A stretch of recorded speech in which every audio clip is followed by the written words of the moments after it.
નમસ્કાર, આપ જોઈ રહ્યા છો પાટનગર નેટવર્ક ન્યૂઝ અને હું છું આપની સાથે રહેના બુલેટિનની શરૂઆત કરીએ તો મણિપુરમાં સ્થિતિ ફરી બેકાબુ બની. રોષે ભરાયેલા લોકોએ મુખ્યમંત્રી એન બિરેન સિંહના ખાનગી રહેઠાણ પર હુમલો કર્યો છે.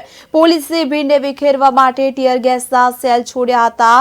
તો જરીબામ જિલ્લામાં એક નદીમાંથી 6 ગુમ થયેલા લોકોના મૃતદેહ મળી આવ્યા છે. કલાકો બાદ રાજ્યમાં હિંસા ફાટી નીકળી છે. તો જે પ્રકારની ઘટના સામે આવી છે, પ્રદર્શનકારીઓએ 3 મંત્રીઓ અને 6 ધારાસભ્યોના ઘર પર હુમલો કર્યો હતો, કે જેને પગલે રાજ્ય સરકારે 5 જિલ્લામાં કર્ફ્યુ લાદી દીધો હતો.